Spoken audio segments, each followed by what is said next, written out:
అనంతపురంలో cricket betting తీగలాగితే Dubai వరకు డొంక కదులుతోంది.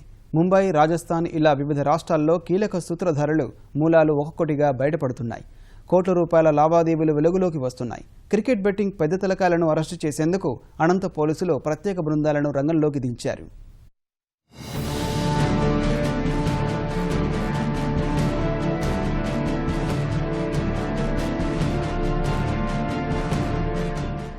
ఇతని పేరు నరసింహ. Cricket bookie. ప్రొద్దుటూరు, హైదరాబాద్ లో క్రికెట్ బెట్టింగులకు పాల్పడుతూ పట్టుబడిన నరసింహ ఆ తర్వాత అనంతపురంలో దుకాణం తెరిచాడు. క్రికెట్ మ్యాచ్ లో జరుగుతున్న సమయంలో వందలాది ఫోన్ కాల్స్ స్వీకరించే కమ్యూనికేటర్ బాక్స్ ద్వారా ఎన్నో లావాదేవీలు నిర్వహించాడు. కోట్లాది రూపాయలు కూడబెట్టాడు. చివరకు అనంతపురం పోలీసులకు చిక్కాడు. ఈ పొద్దుటూరు నరసింహ అనే వ్యక్తి కడప జిల్లాలో ఖాద్రాబాద్, అదేవిధంగా పొద్దుటూరు, దొరసాన్పల్లి, కడప, కర్నూలు, అనంతపురం, హిందూపూర్, మడక్సిరా, గుంటూరు, హైదరాబాద్ ఈ ప్రాంతాల్లో చాలా ఇళ్లున్నాయి, పొలాలు, వాణిజ్య సముదాయాలు కూడా చాలా ఉన్నాయి. ఇదంతా కూడా క్రికెట్ బెట్టింగ్ ద్వారా అక్రమంగా సంపాదించిన సొమ్ముతో ఇవన్నీ కూడగట్టినట్టు తెలుస్తూ ఉంది. ఇతను బ్యాంక్ లావాదేవీల ద్వారా డబ్బు చెల్లించడం, అదేవిధంగా ఆ డబ్బుని హవాలా ద్వారా తరలించడం అనే కార్యక్రమం చేపడుతున్నారు.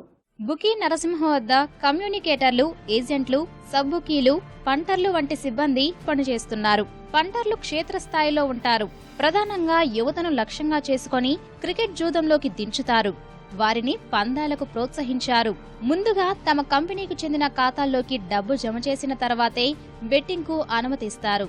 ఏ క్రికెట్ మ్యాచ్ అయినా మైదానంలో జరిగే సమయానికి, టీవీ ప్రసార సమయానికి మధ్య 40 సెకండ్ల పైనే తేడా ఉంటుంది. మైదానంలో ఉన్న బెట్టింగ్ సంస్థల మనుషుల ద్వారా ఎప్పటికప్పుడు 4, 6 అవుట్ వంటి వివరాలు బుకీలకు తెలుస్తాయి. ఇంట్లో టీవీ చూస్తూ తర్వాతి బాల్ గురించి పందెపు రాయుళ్లు కాసే బెట్టింగ్ నిజమయ్యేలా ఉంటే పందానికి బుకీలు ఒప్పుకోరు. ఇలా వారిని మోసం చేస్తూ ఉంటారు.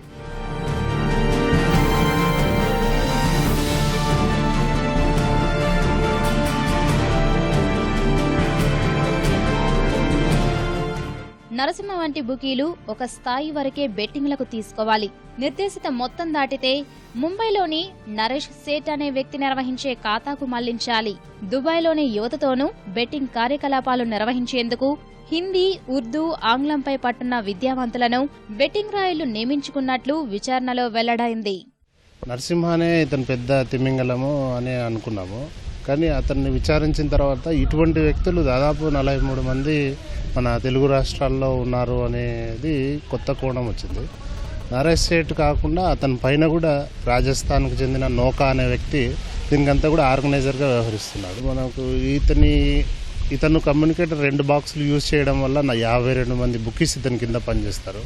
అటువంటి బుకీలు ఒక్కొక్కరు కాన్ఫరెన్స్ ద్వారా 6 మందిని ఆదా చేసుకున్న దాదాపు 100ల్లో ఇటువంటి బుకీలు మన రాష్ట్రంలో ఉన్నట్లుగా అర్థమవుతుంది.